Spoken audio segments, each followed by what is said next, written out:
Sa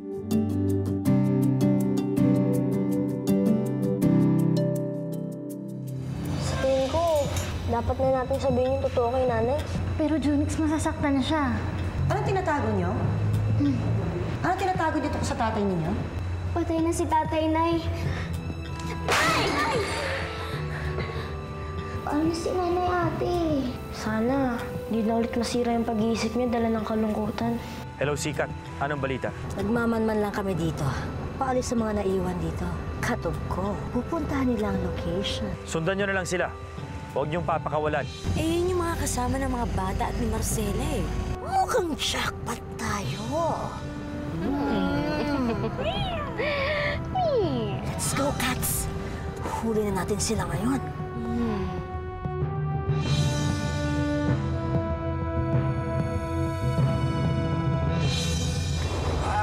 Gusto mo ka nalang mag-drive, Ming? Kasi hindi ka marunong eh. Excuse me, no? Safe driver lang ako. Safe driver ka dyan. Ano ba tong sakyan mo, Karo? Kulang na naman, nila tayong patay dito, ah. Kaya ka pala late kanina eh. Sa bagal mong ito, baka bukas pa tayo makarating. Makakawating tayo. Ha? Bakit, Lelen? Kasi masunod sa atin. Hey, Kat! Dahan-dahan ka naman patakbo. Baka malaman nila sinusundan natin sila. Dahan-dahan? Eh, mas mabuti pa nga kung nilakad natin sa bagal ng pagpapatakbo ng mga to.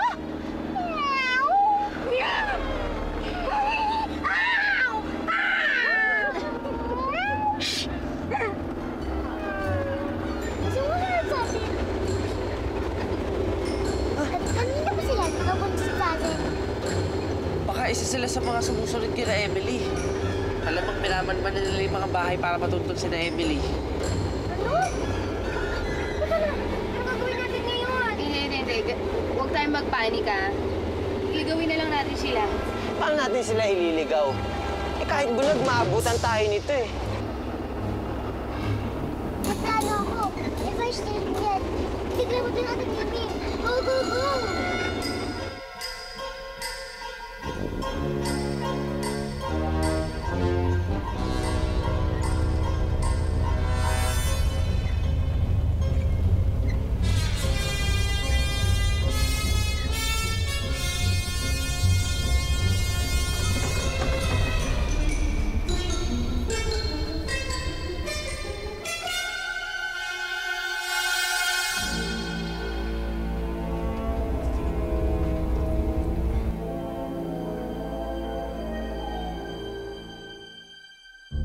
Tumigil na sila. Mga bumbero? Diyan kaya nagtatago si Marcela at ang mga bata? Magmanman muna tayo. Malalaman din natin.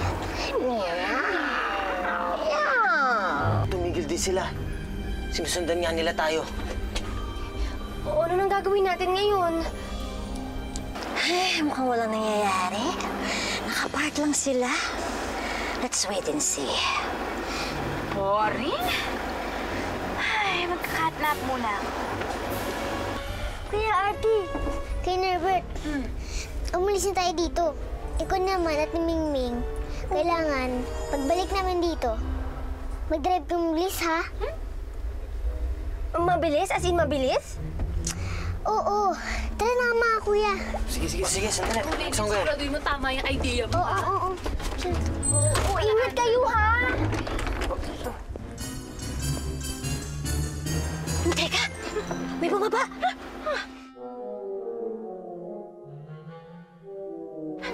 Halika! Tara! Puntahan natin! Dali! Shhh! Tahan!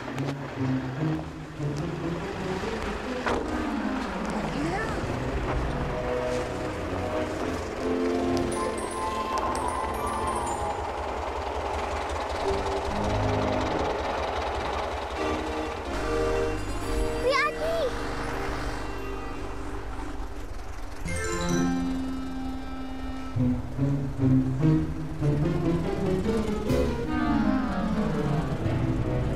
Bulaga!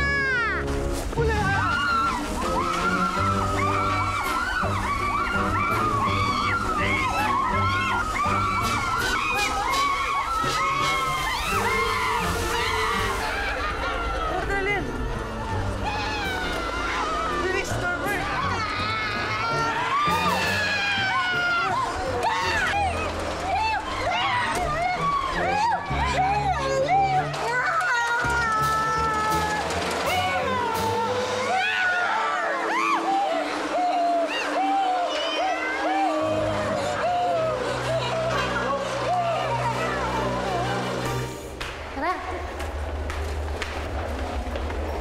Ate Joanna! Emily! Ate! Ang sosyal-sosyal naman dito. Big time may airmats nyo in Fairlalo. Bakit ang tagal niyo po ba nakarating? Bukod sa mabagal mag-drive ni Mingming, may sumunod kasi sa amin. Okay lang kasi nailigaw naman namin siya. Nga pala, yung nanay niyo nasaan? Nasa taas po, pero pababa na din po yun. Gusto niya nga po pumunta sa punto ni tatay eh. Puntod? Ibig sabihin, Oo, Joanna. Alam niyang patay na ako. alam ba ng nanay niyo na yung kaluluwa ni Kuya Bernard sumapi kay Bantay? Hindi pa.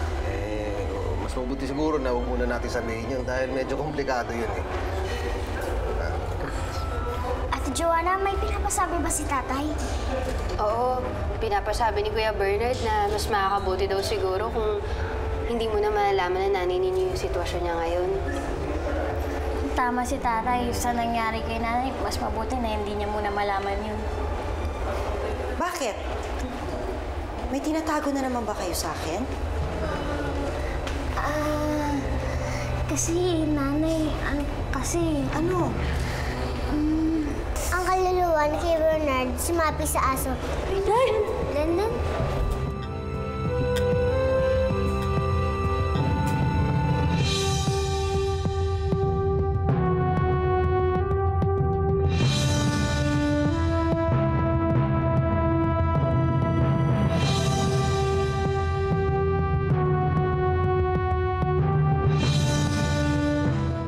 Ano?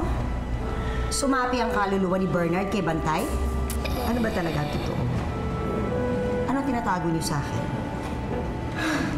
Akala ko jackpot na tayo dun eh. Jackpot?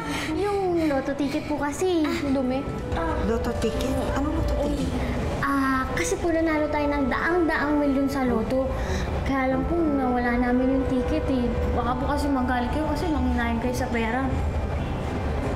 Yan ba ang tinatago niyo? Naku mga anak, hindi natin kailangan ng maraming pera. Ang importante ay magkakasama na tayo ngayon. Walang katumbas na halaga yun. Tama ka. Nagbalik na si Marcela. Nagbalik na asawa ko. Tama daw po kayo, sabi ni... Sabi ko po, tama po kayo. Tama po kayo. Lagi kayong tama. Andito na mga hinihintay natin. Siguro pwede na tayong pumunta. Gusto tayo? Gusto tayo? Tara na!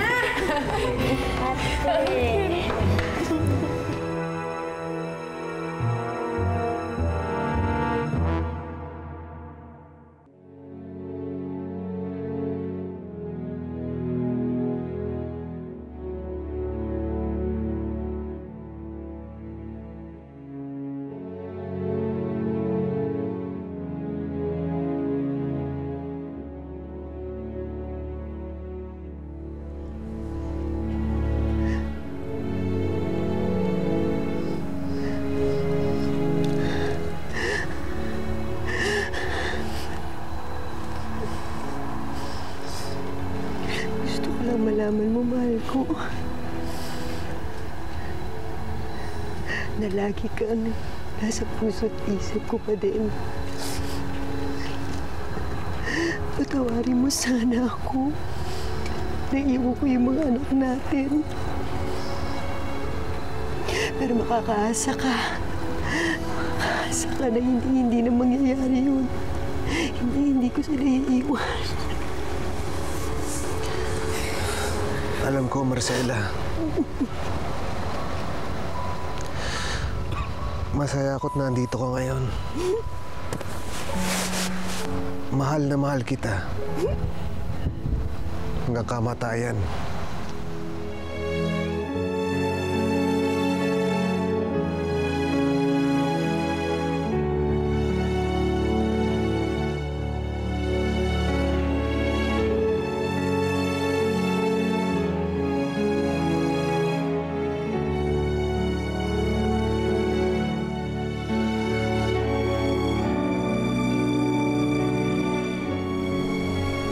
napapangiti ka?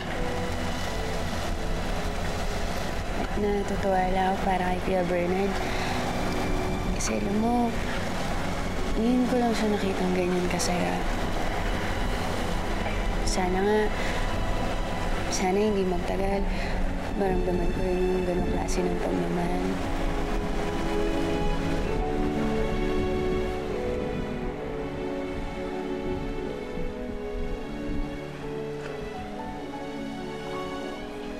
Lenlen, bakit mo sinabi sa akin na tungkol kay Mantatay? Di ba sabi ni Kuya Bernard huwag sasabihin yun? Bakit ikaw ba? Pag may nagsabi sa'yo na sa mga biyan tatay mo sa aso, maniniwala ka?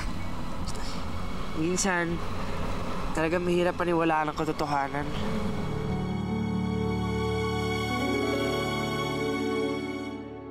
Pabihira. Natakasan na naman kayo ng mga bata. Napakadulas lang ng mga batang yun. Nadulas pa sa hito! Hito! Saan? Ay, sorry. Figure of speech. Huwag na kayo magpalusot. Kailangan natin mas solid na plano. Tawagin niyo sila, Daisy. Mag-meeting-meeting tayo.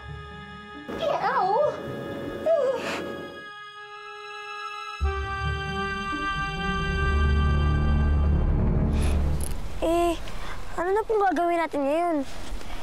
Diba sabi niyo kanina, may humabol sa inyo mga taong pusa na humabol sa atin noon? Tapos, nandiyan pa sila Tita Daisy na humahanap sa atin. Dagdag mo pa sila dito, Simon. Gusto ko na sana humingi ng tawad sa inyo. Sorry kasi nagtiwala ako kagad kay Tito Simon. Akala ko naman kasi hindi masama yung intensyon niya sa inyo eh. Wala kang kasalanan, Joanna. Hindi mo naman alam siyempre yun. Oo nga, Joanna. Nabulag ka lang naman sa pagmamahal mo kay Calvin eh. Nay, may problema. Iisip ko lang ang lola niyo. Iniisip ko si Mama. Kailangan malaman niya kung ano nangyari. Kailangan ko rin siguraduhin kung anong lagay niya. Kila Simon. Dapat ligtas siya. Pero, Nanay, doon nakatira si Lola kila Tito Simon. Delikado yun. Kailangan yung masok kila Simon. Huwag yung magalala, may plano ako.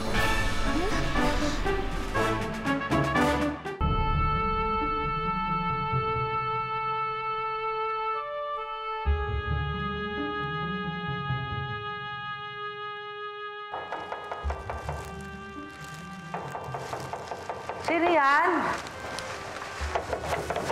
Sino yan? Ano kailangan niyo dito? Lola, kailangan niyo rito. Mama, Mama. Marcela! Oh my God! Bakit nagkaganyan kayo? Bakit kayo nagmukhang mga taong grasa? Disguise lang po namin to para hindi kang malataan dito si Moon. Ay, disguise po. Buti naman. Buti naman. Buti naman. Kapagpas kayo. Dito tayo mag-usap sa loob habang wala pa si Simon. Oh my God! Buti naman at ligtas kayo. Oh, Marcela. Buti naman ligtas kayo. Hello? Pusakals? Sino si Camille P? Oh, I'm sorry. I've mistaken the number. Goodbye. Richard, huwag magagalit. Remember, ang wrinkles. Paano ba naman ako hindi mai-stress? Hanggang ngayon, wala pa ring update sa mga pusakals kung nasaan ang hiding place ng mga kids. Hindi naman yung mga bata ang inaalala ko eh. Si Simon. Si Simon? Oo. Bakit si Simon? Wala akong tiwala sa taong yun. Hindi ko nga alam kung bakit gagawin niya ang lahat makuha si Marcela. Hindi ko kilala yung taong yun. Baka mamaya siya pa manlaglag sa atin. You have points there. Right now, we need some insurance policy. At kailangan natin ng idea kung paano natin makukuha ang mga bata. And we needs it now and forever. Hello? Nilobotomy ako ni Simon? Yes, Marcela. At irreversible ang damage nun. Kaya nga nagtataka ako na kilala mo pa mga anak mo. At nakakaramdam ka na muli. Oh, anak. Mga ibig sabihin, ganun na lang talaga kasama si Simon para magawa niya sa akin yun. Ma, hindi kayo safe dito. Aalis kami ng mga bata, magpapakalayo kami. Sumama na kayo sa amin. No. Hindi. I have to stay here. I still have a score to settle with Simon. Dinamay niya ako sa mga kasamaan niya. Let me fix this. I have to stay here. Alam ko ginagawa ko, anak. Alam ko nasa tamang lugar ako para lumaban kay Simon. Wala siyang kaalam-alam na meron akong alam. And I've been talking with lawyers. Nangangalap lang ako ng mga ebidensya. Don't worry, Marcela. Umalis na kayo ng pamilya mo. Iligtas niyo ang inyong mga sarili. Mayo ko kayong iwan. Ngayon ko lang nalaman na namatay na si Bernard. Namatay na yung asawa ko. Hindi ko kakayanin na may isa pang mahal ko sa buhay mo wala sa akin. Don't worry, Marcela. I have to stay here. Hindi pwedeng pare-pareho tayo nagtatago. Someone has to stay and deal with Simon. As far as is concerned, pare-pareho lang kami naghahanap sa inyo. I won't be in danger. Okay?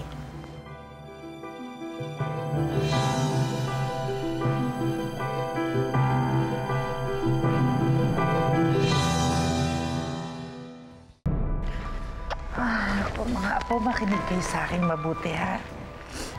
Meron akong ipagtatapat sa inyo. May kasalanan din ako dito. Hinayaan kong kalikutin ni Simon ang pag-iisip ni Marcela.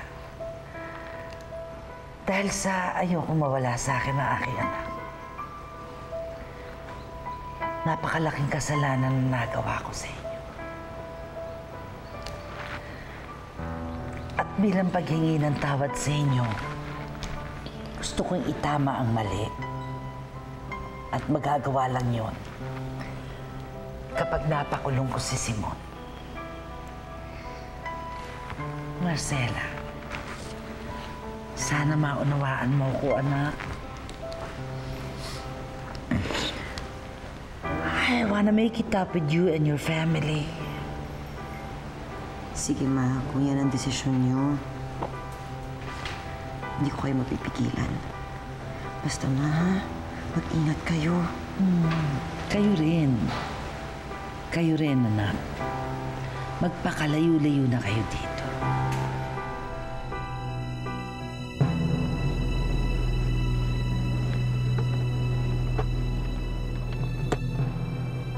Naiwan ko pa cellphone ko.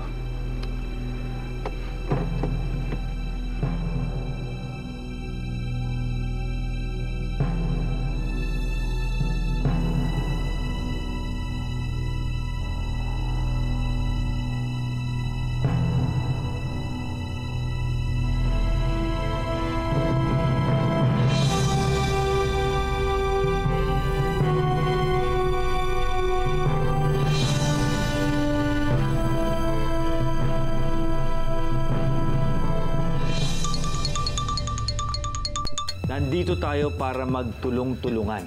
Mas marami tayong kumikilos, mas malaki ang tsansa natin para mahanap ang mga bata at si Marcela. Kakaintindihan ba tayo? Understands. Oh, understands. Understand. Nay, maglalaro muna po kami ni Lenlen doon, ha? Sige, basta huwag kayong lalayo, ha? Opo. Mag-ingat na rin kayo sa Sigbin. Mukha mo, Sigbin. Pakawalan mo ako dito! Pakawalan mo ako! Lulusawin ko muna ang utak mo at alaala. Demonya! Sigbin? Yung sabi ni tatay noon, dito daw sa gubat na to, may mga tumitirang mga halimaw. Gumagala-gala rin daw. Tawag doon, Sigbin. Kalahating tao, kalahating kalabaw.